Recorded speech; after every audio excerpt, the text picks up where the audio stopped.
먼저 우리가 말씀 듣기 전에 기도한 다음에 말씀 듣기 원합니다. 우리 찬양할 때 구원하심이 보좌에 앉으신 이 찬양 후렴 부분 같이 부른 후에 같이 기도하는 시간 갖기 원합니다.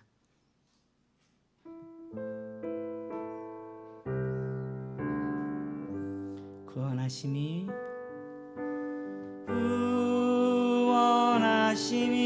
보좌에 앉으신 우리 하나님과 어린 양께 있도다.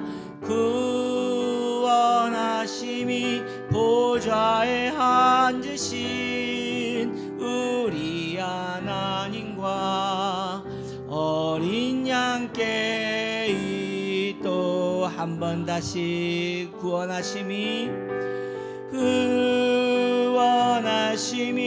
보좌에 앉으신 우리 하나님과 어린 양께 있도다.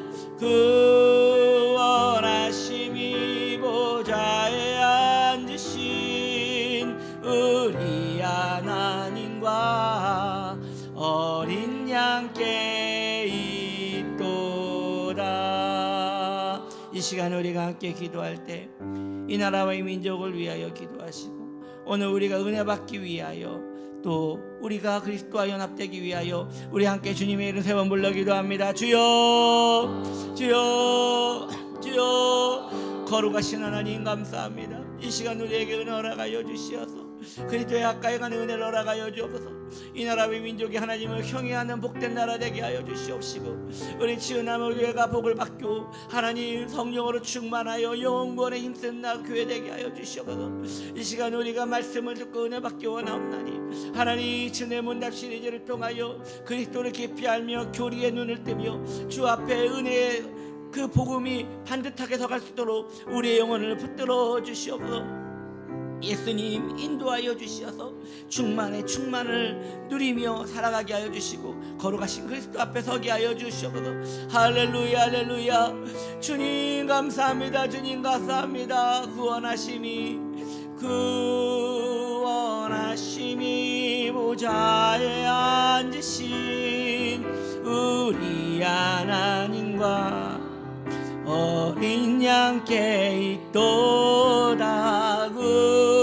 구원하심이 보좌에 앉으신 우리 하나님과 어린 양께 있도다. 아멘. 기도합시다. 하나님, 우리의 구원이 그리스도로 말미암고 성령 하나님 통하여 이 구원이 적용됨을 감사드립니다. 이 시간 말씀을 통하여 은혜 받게 하시고 이 말씀이 우리의 신비에 깊이 새겨져 살아나는 은혜를 허락하여 주시며 이 한 주간 붙들고 나아갈 그 말씀을 우리 안에 굳건히 잡을 수 있는 심령 주시옵소서. 감사드리며 예수님의 이름으로 축복하며 기도드립니다. 아멘. 오늘 하나님 말씀 요한복음 15장 4절로 5절 말씀 함께 봉독하겠습니다. 내 안에 거하라 나도 너희 안에 거하리라. 가지가 포도나무에 붙어 있지 아니하면 스스로 열매를 맺을 수 없음같이 너희도 내 안에 있지 아니하면 그러하리라. 나는 포도나무요 너희는 가지라. 그가 내 안에 내가 그 안에 거하면 사람이 열매를 많이 맺나니 나를 떠나서는 너희가 아무것도 할 수 없음이라. 아멘. 오늘 침례문답 시리즈 세 번째 시간으로서 오늘 말씀의 제목은 그리스도와 어떻게 연합할 수 있는가 라는 제목으로 함께 은혜 받기 원합니다. 우리 이제 이 침례문답 시리즈 끝날 때까지 매주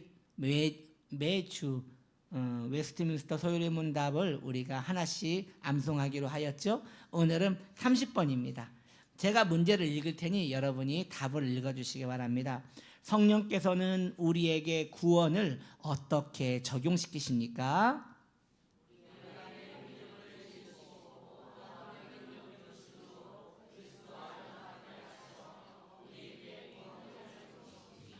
아멘. 주부에 있으니까 여러분 난 정보 배우겠다 싶으면 3번 이상 읽으시면 될 것 같아요. 그러나 교회 학교는 꼭 외우셔야 합니다. 교회 학교는 꼭 외우셔야 합니다. 왜냐하면 침례를 받기 전에 침례 문답을 하기 때문에 꼭 외우셔야 합니다. 자, 이 그림을 보면요, 이건 포도나무와 가지를 말하고 있습니다. 오늘 본문은 포도나무와 가지가 서로 하나임을 말씀하고 있습니다. 예수님은 포도나무요, 성도는 그렇지요. 성도는 가지예요. 이것을 웨스트민스터 소요리 문답 30번에서는 예수님은 포도나무요, 우리는 가지, 연결되어 있음을 그리스도와의 연합이라고 이야기하고 있는 것입니다. 그리스도와의 연합은 성도가, 인간이 스스로 이룰 수 없습니다. 오직 성령님만 행하실 수 있는 것입니다.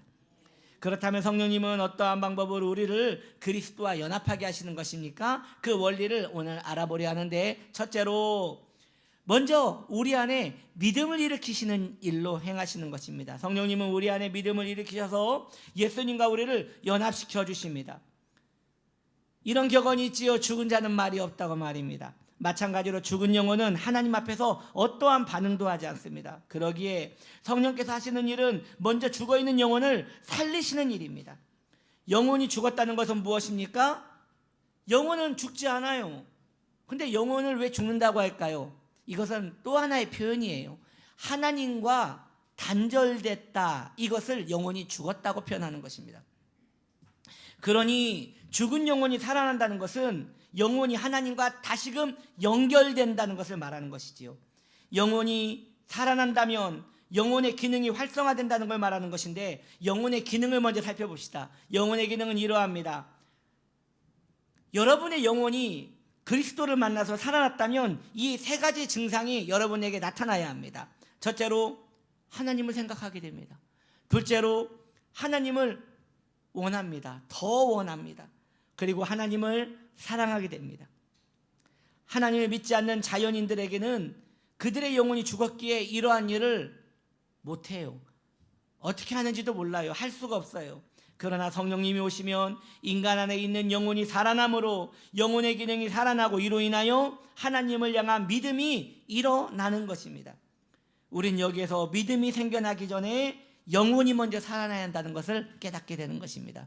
둘째로 성령님께서 하시는 일, 효력 있게 부르십니다. 부르시는데 어떻게 불러요? 효력 있게 부르신대요. 성령님은 성도를 효력 있게 부르시어 그리스도와 연합하게 만드신다고 하십니다. 효력 있게 부르신다는 말, 이게 와닿지 않잖아요. 무슨 뜻일까? 이걸 섭리와 연결하여 이해하시면 좋습니다. 예수를 믿는 순간 성령께서는 성도에게 섭리를 베풀어 주십니다. 여러분, 성도의 섭리, 신앙의 섭리 많이 들어보셨을 텐데, 이걸 정의 내리면 이러합니다. 섭리란, 이것도 좀 가능하면 외우시면 좋아요. 이 섭리란 뭐냐면, 하나님께서 모든 것을 어떻게 하시고요? 계획하시고, 그리고 성도를 보존하시며 목적을 이루도록 다스리시는 것입니다.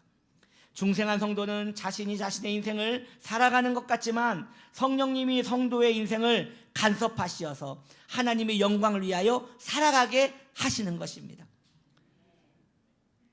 오늘 우리 권사님 그 대표기도 참 은혜 받았는데, 주님, 나는 상처도 많고 우리는 연약하지만 주님께서 인도하신다고 하시잖아요. 맞아요. 이게 바로 섭리예요.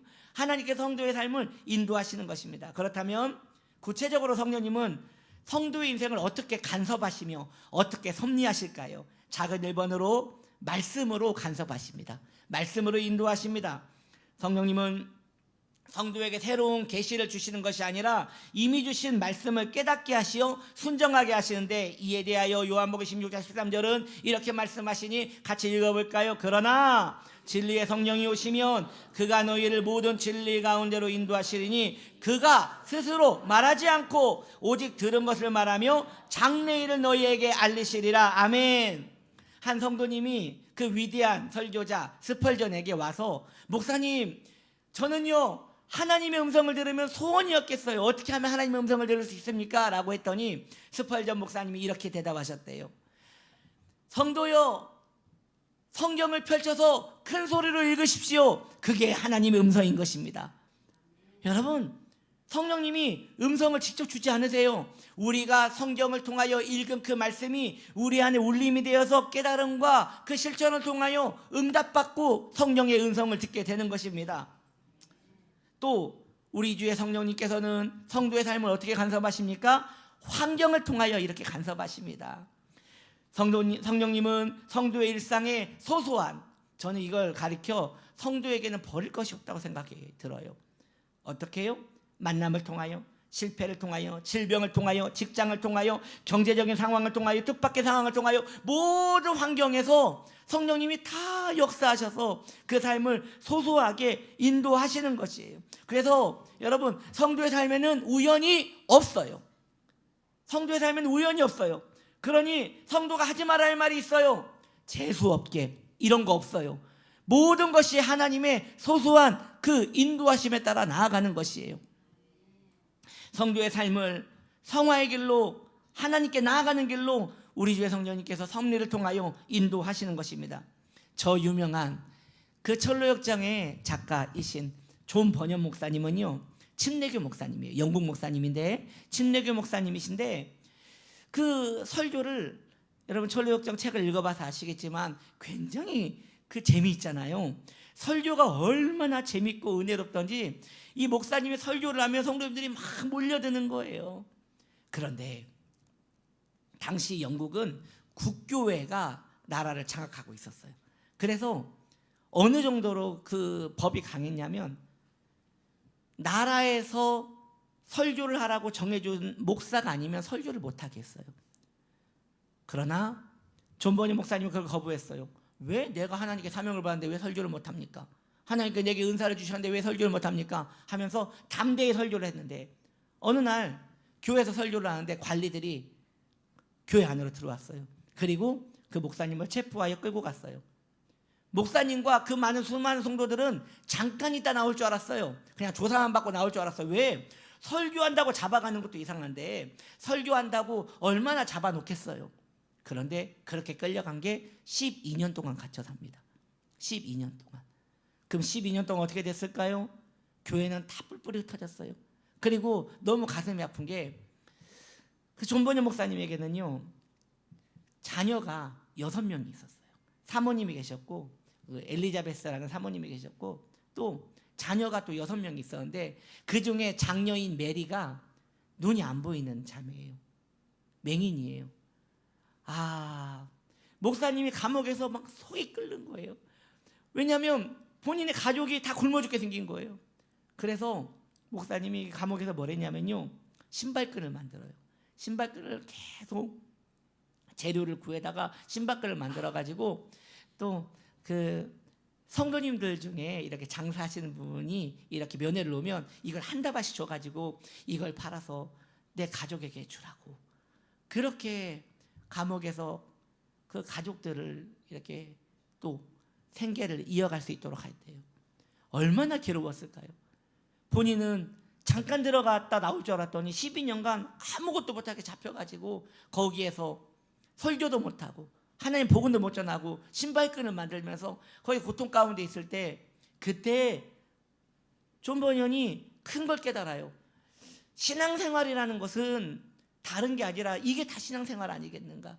인생의 그 역경을 다 견디고 이기고 또 내 딸 메리가 이렇게 눈이 보이지 않는 상황에서도 살아가는 것, 용감하게 성도들이 흩어졌음에도 끝까지 신앙을 포기하지 않고 살아가는 것, 이 인생의 여정을 책으로 쓴 게 바로 철로역정이에요.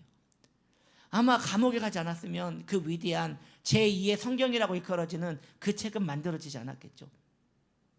뭘 말하는 것입니까? 성도에게 일어나는 일은 단 하나도 버릴 것이 없습니다. 나에게 왜 이런 일이 일어나는가? 그 일이 있어야지 내가 하나님의 뜻대로 살 수 있기 때문에 주시는 거예요. 그래서 이 모든 것을 합력하여 선을 이루시는 하나님을 의지함으로 강하고 담대하게 성도는 나아갈 수 있게 되는 것입니다. 또 우리 주의 성령님은 성도를 어떻게 섭리하시며 간섭하십니까? 셋째로 마음을 설득하시어 인도하십니다. 저는 여기서 이 설득이라는 말이 너무 인격적으로 느껴져요. 우리 주의 하나님은 성도를 설득하세요. 그냥 마구잡이로 가지 않으시고 설득하세요. 성령님은 성도를 억지로 끌고 가지 않으시니, 빌립보서 2장 13절에 아주 멋있는 말씀이 나와요. 너희 안에 행하시는 이는 하나님이시니 자기의 기쁘신 뜻을 도하여 너희에게 어떻게? 소원을 주신대요. 그러니까 꼭 내 소원인 것 같은데 사실은 하나님이 주신 거예요. 그래서 그걸로 고민하고 이게 맞는가 하면서 내가 설득되는 것이에요. 그렇게 우리 주님께서 우리를 간섭하시고 섭리하시는 것이에요. 인격적으로 설득하시어 성도가 자원하여 하나님을 선택하고 믿음의 길로 걸어가게 하는 것입니다. 이렇게 성령님은 섭리를 통해 성도의 인생을 간섭하시어 말씀으로 인도하시고 환경으로 인도하시고 설득하시어 인도하신다는 것입니다. 사도행전 16장에 보면 루디아라는 여인이 나와요. 빌립보 여인인데요, 이 루디아가 자주장사라고 해요. 여러분, 자주는 색깔이잖아요. 색이잖아요. 붉은색 비슷한 그 자주장사라는 건 도대체 뭘까요? 저는 처음에 자주장사라 해가지고 자두를 잘못 썼나 했어요. 왜 자주라고 할까요?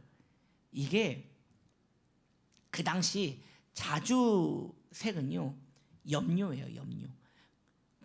이 염료인데 그게 어디에서만 나오냐면 그 지중해의 고동, 그 꼭다리를 딱 따면 이만큼 나온대요.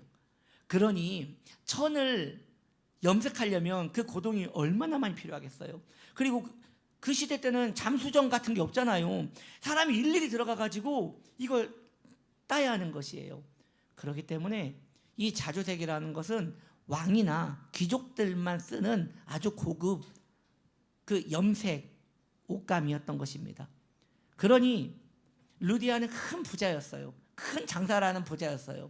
어느 날 바울이 설교를 하는데 그 설교를 들었어요. 그 순간 성경은 말해요. 하나님께서 루디아의 마음에 주께서 그 마음을 열어. 이게 바로 감동이에요. 그게 하나님께서 자원하여 섬길 수 있는 마음을 주신 것이에요. 이때 마음을 여셨다는 것은 강제적인 것이 아니라 성령께서 그의 마음을 감동으로 설득하셨다는 것입니다. 그래서 저는 이런 생각이 들어요. 여러분, 순종 좋지요. 근데 하기 싫은 건 하지 마세요. 하기 싫은 거 하면요 시험 들어요. 하기 싫으면 하지 말고요 기도하세요. 하나님께서 더 큰 감동이 올 때까지 기도하세요. 그러면 주님께서 내가 충분히 설득돼서 내가 이걸 할 수밖에 없는 그런 감동을 주세요. 그때는 기쁨으로, 감사함으로, 충만함으로 하게 되는 것입니다. 그런데 강제하여, 옛날 목사님들은 좀 이런 뭐라고 해야 하나요? 좀 그런 사기꾼 같은 이야기를 한 번씩 하셨는데 이런 거죠. 이거 순종 안 하면 다리가 부러지고 팔이 부러지고 눈이 빠지고 그 자녀가 저주를 받고 뭐 이런 해가지고 이렇게 그 공갈 협박 같은 이런 걸 해가지고 또 착한 성도님들이 그걸 또 순종하시고 또 순종하고도 마음이 괴롭고, 여러분 아니 그렇게 하면 안 돼요. 그렇게 하면 안 돼요. 그것은 하나님이, 이건 순종은 하나님이 기뻐 받으시지 않으세요. 하나님께서는 자원하는 마음으로 드려질 때 그걸 기쁘시게 받으시는 것입니다. 전에 제가 어느 기도원 집회에 참석했는데 간증 시간이었는데요. 어느 권사님이 나오시더니 간증할 게 있대요. 그래서 왜 뭘 간증을 하려고 했냐고 했더니 그 권사님이 성령님이 자기를 얼마나 괴롭히는지에 대해서 간증을 하겠대요. 무슨 간증을 했더니 하나님께 헌금을 드려야 한다는 마음을 주셔가지고 하나님 저 돈이 없어요 했더니 농장 안에 있잖아 그랬대요. 그래가지고 농장에 있는 건 어떻게 알았지 해가지고 그걸 꺼내가지고 하나님께 바쳤다고 하는데 저는 그게 성령님일까 싶어요.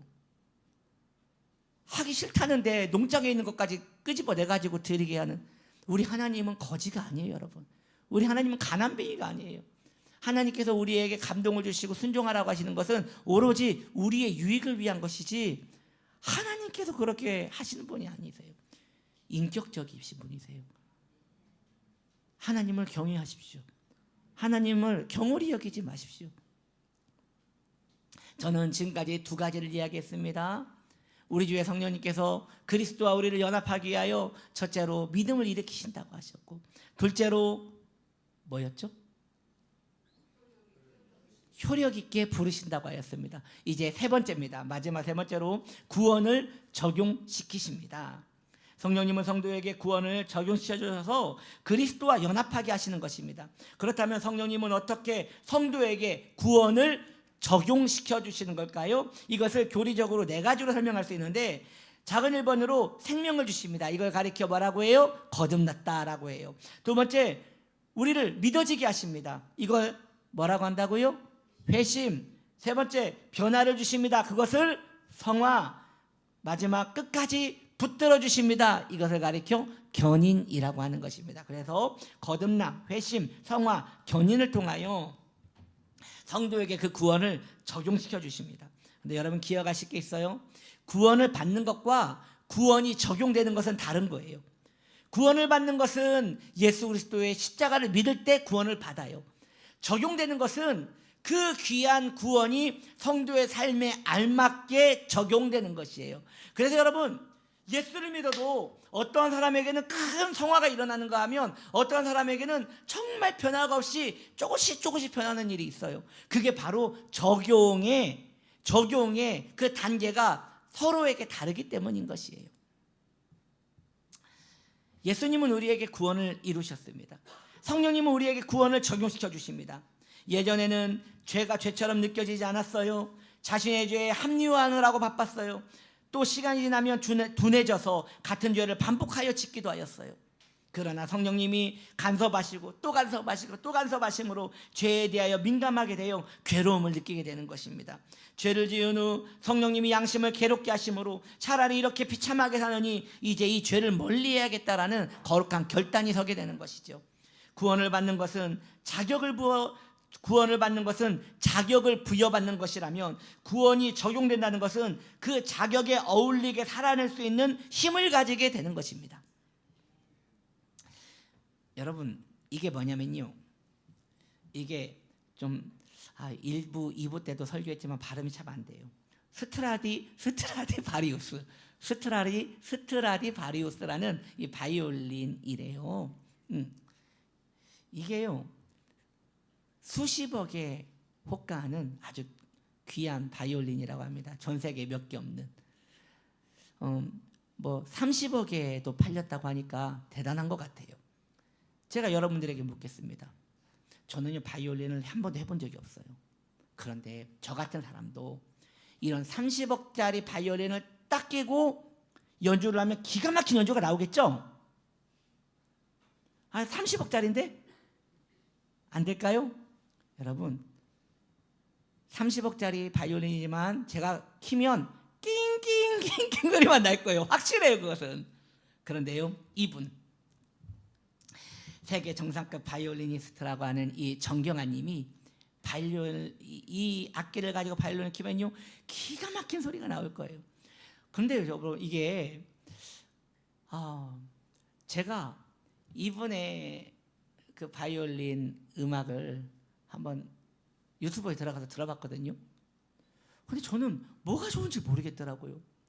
그래가지고 왜 나는 이 세계적인 바이올리니스트라는데 왜 나는 이 음악이 그렇게 좋지 않을까? 왜 졸리기만 할까? 그래가지고 한번 제가 검색을 해봤어요.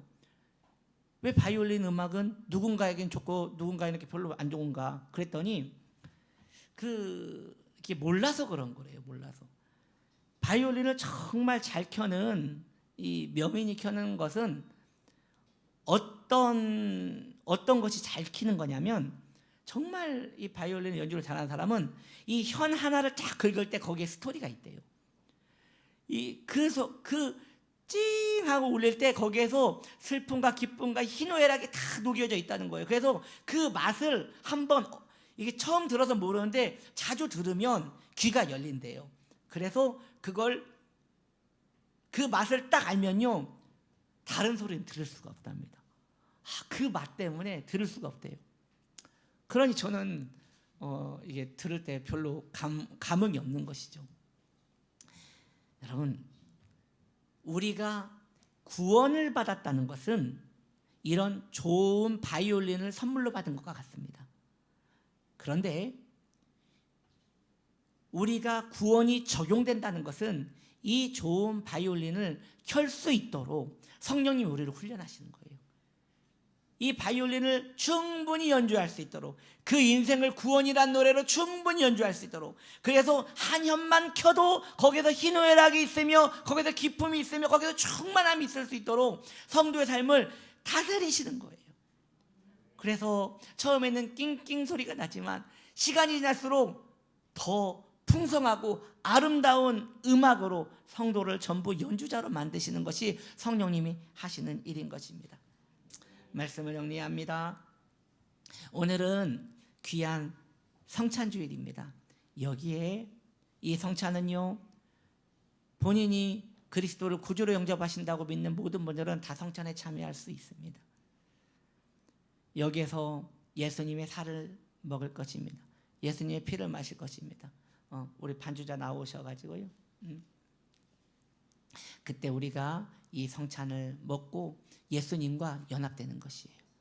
그래서 예수님은 포도나무에 우리는 가지라고 했으니 주님과 우리가 연결되어서 거기서 그리스도라는 그 보배로운 진액이 흘러 거기서 그리스도가 내가 되고 내가 그리스도가 되는 그 놀라운 은혜가 이 성찬을 통하여 일어나는 것이니 그 은혜가 충만하게 임하는 우리가 되길 원합니다. 이 시간 우리가 함께 성찬 받기 위하여 기도할 때, 주님, 오늘 주님은 포도나무에 나는 가지라고 했으니 주님과 연결될 수 있도록 성령님 이 시간 감화 감동하여 주옵소서. 성령님 이 성찬의 은혜를 달라고 우리 함께 주님의 이름 한번 불러 기도합니다. 주여, 하나님 감사합니다. 하나님 이 성찬의 은혜를 베풀어 주시옵소서.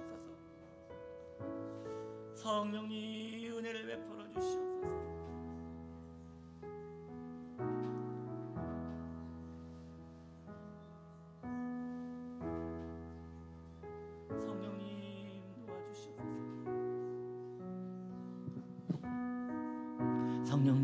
성령님 이 성찬에 기름 부으소서. 이 성찬에 은혜를 주시옵소서. 이 성찬에 은혜를 베풀어 주시옵소서.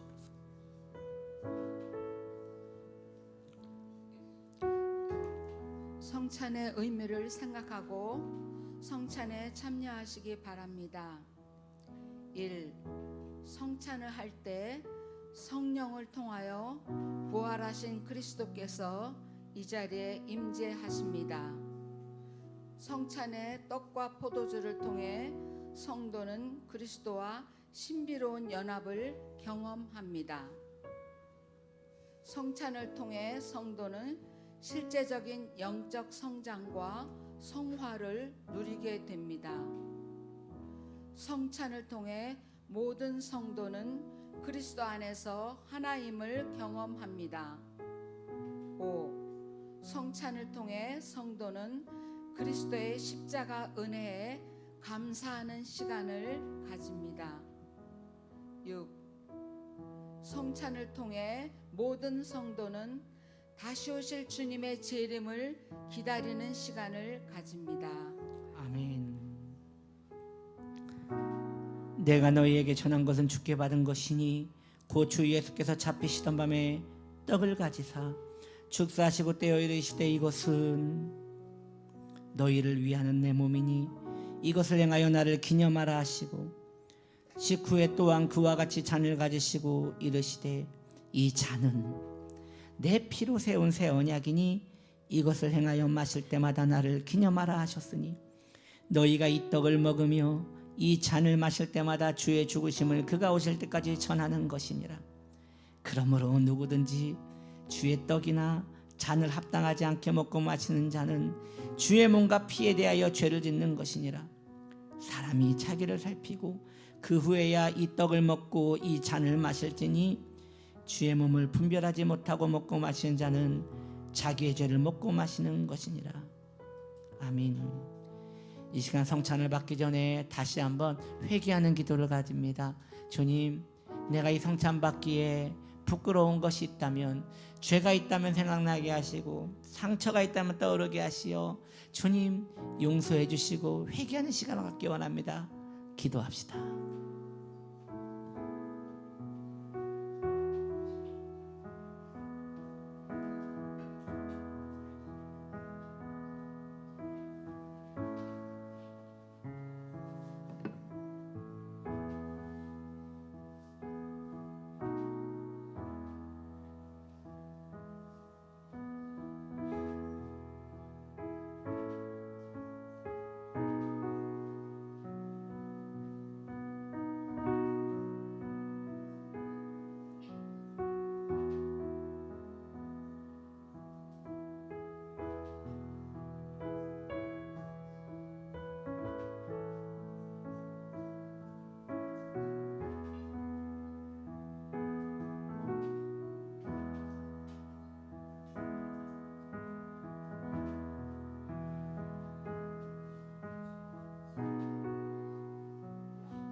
예수님의 생명피로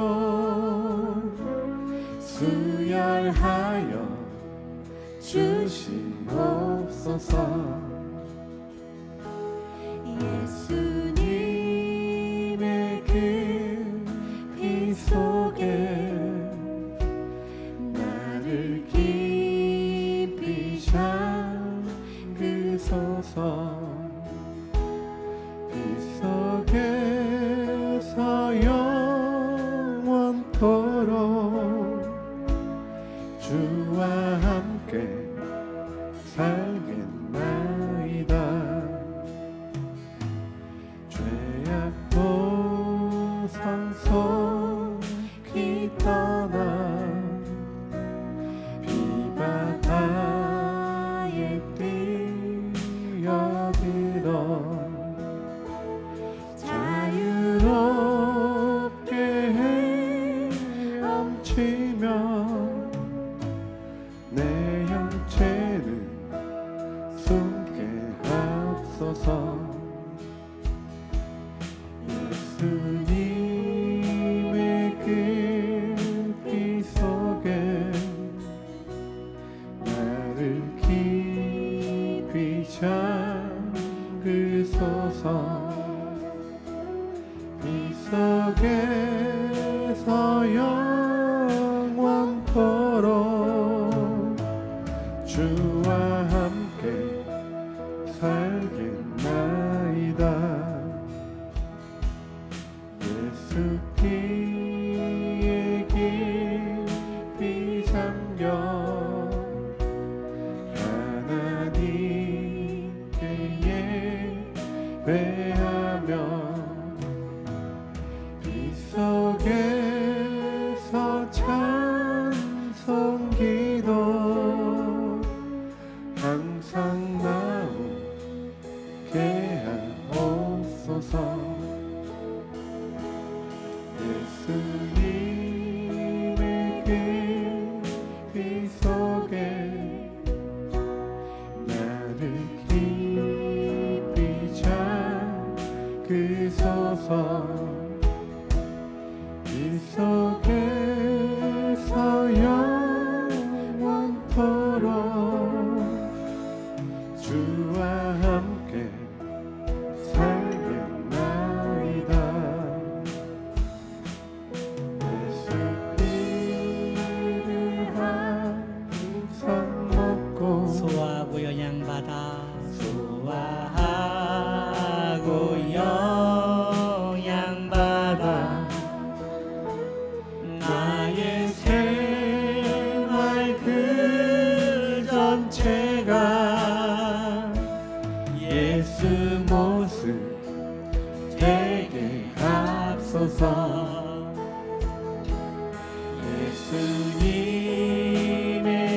영원토록 주와 함께 살겠나이다. 예수 피로 성전 짓고 예수 피로 예복 입고 예수 피로 찬송하고 예수 피로 만족하리라.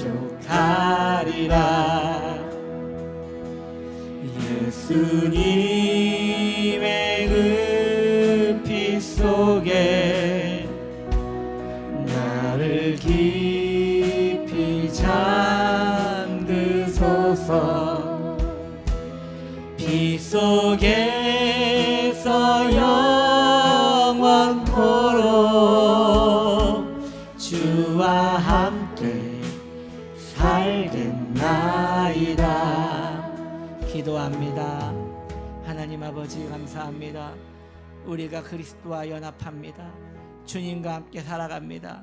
그 은혜 속에서 영원히 살게 하여 주시어서 예수 피로 성전 있고 예수 피로 옷 입고 예수 피로 호흡하고 예수 피로 살아가며 예수 피로 사랑하며 살게 하여 주시옵소서.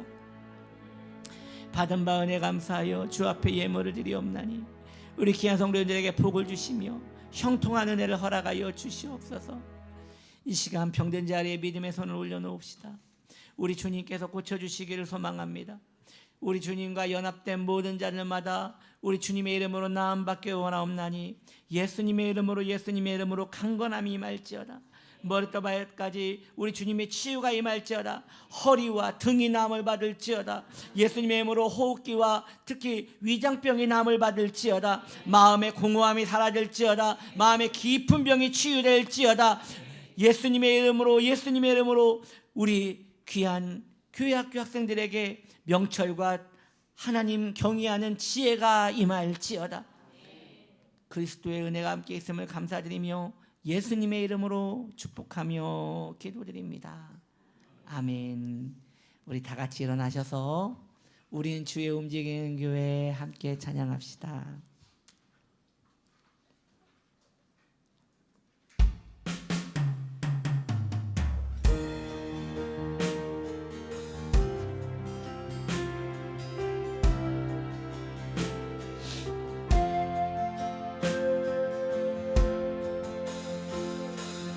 우리는 주의 움직이는 교회, 이곳은 주님을 위한 자리.